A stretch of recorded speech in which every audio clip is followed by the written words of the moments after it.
1. You have power over your mind, not outside events. Realize this and you will find strength. So much of what we fear is not real. It's a story told by the mind, fed by the world. Marcus Aurelius ruled an empire, and yet what he wanted to master was not the world, but himself. He knew the battlefield wasn't just in the streets of Rome, but in the space between thoughts. You don't control outcomes. You don't control what others say, what happens next, or where the world goes. But you do control how you think, how you respond, how you hold your ground when everything else moves. And once you understand that, you stop being a victim of life and become a force within it. Not loud, not reactive, but immovable. Calm becomes your sword, clarity your shield. Words of Giants, Episode 6. Marcus Aurelius' timeless wisdom from legendary minds. He was not just a Roman emperor, he was a student of silence, of reason, of restraint. Marcus Aurelius lived in chaos but thought with clarity. His strength was not in how he ruled others, but in how he ruled himself. His words are not loud. They are precise, written in the margins of war, for no one but himself. And yet, centuries later, we are still reading them. Not because they echo power, but because they echo truth. Let this be your armor. Let this be your calm. Let's begin. 2. You could leave life right now. Let that determine what you do, say, and think. It's not morbid. It's not dark. It's clarity. Marcus didn't mention death to scare you, he brought it up to sharpen you, to snap you awake, to remind you that every moment wasted in worry, anger, or distraction is a moment you never get back. You don't have forever. You have now. This heartbeat, this breath, this word. Let that be your reason to speak clearly, live fully, and act with the kind of urgency that honors life, not escapes it. Because the clock is not ticking down to death. It's ticking toward meaning, and you decide how loud that meaning rings. 3. If it is not right, do not do it. If it is not true, do not say it. Simplicity is the core of Stoicism. No justifications, no spin, no overthinking. Marcus didn't believe in complex rules, he believed in moral clarity. In the kind of clarity that doesn't ask for applause, only alignment. Do what's right, speak what's true, and if you're unsure, pause. Your values are your compass. If the needle wavers, don't move. Stillness can be the strongest act, because integrity doesn't shout, it endures. 4. The impediment to action advances action. What stands in the way becomes the way. Obstacles aren't interruptions, they're directions. They're the test and the teacher. This isn't motivational fluff, it's philosophical steel. Marcus teaches, don't go around the problem. Go through it, face it, enter it, learn its shape. Hardship isn't an exit sign, it's a door, a refining fire that reveals who you are. And if you walk through it with courage, you emerge not broken, but forged, tempered, stronger not in spite of the struggle, but because of it. 5. When you arise in the morning, think of what a privilege it is to be alive, to breathe, to think, to enjoy, to love. Gratitude doesn't come from luxury, it comes from awareness, from knowing that this day, this exact moment, is not owed to you. Marcus Aurelius had power, yes, but he began his days not with strategy, but with stillness, not with control, but with reverence. You are not owed another day. You are given one. One sunrise, one breath, one chance to be awake in your own life.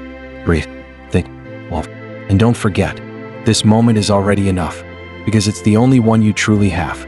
6. Waste no more time arguing what a good man should be. Be one. Talk is easy.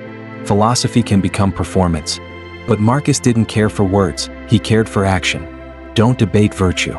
Don't define goodness endlessly. Just live it. You don't need the world to agree. You don't need perfect clarity. You only need the will to align your actions with what you already know is right. Be what you respect. Be what the world needs. Quietly, relentlessly. Not for show, but for soul. Because the world has too many definitions. What it needs is more examples. 7. How much more grievous are the consequences of anger than the causes of it? We justify anger. We feel righteous, powerful, alive. But Marcus cuts through the illusion. He saw that the damage caused by anger, to others and to ourselves, far outweighs whatever wrong triggered it. The fire you feed consumes your own shelter. And by the time you cool, it's too late. Anger promises strength, but delivers wreckage. It weakens your character while convincing you you're right. Don't let anger speak for you. Let stillness respond. Because real power doesn't erupt. It endures. 8. The best revenge is not to be like your enemy. When wronged, we want to strike back, to mirror the pain, to teach them a lesson. But Marcus chose mastery over reaction. What? Because to become like your enemy is to lose. You think you're proving something. But if you abandon your values in pursuit of justice, you've already lost your freedom. To keep your peace, your boundaries, your clarity, that is the highest victory. Let others fall into noise. You stay rooted, unshaken, unchanged. 9. If you are distressed by anything external, the pain is not due to the thing itself, but to your estimate of it, and this you have the power to revoke at any moment. Pain exists, but suffering, that's a story we write. Marcus reminds us, events don't hurt you.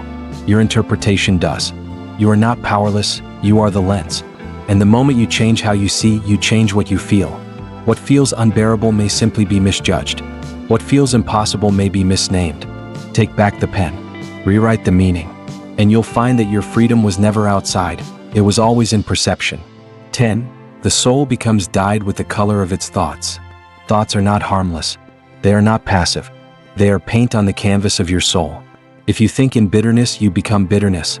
If you think in discipline, you become strength. If you think in fear, you shrink from yourself. You don't become what you wish.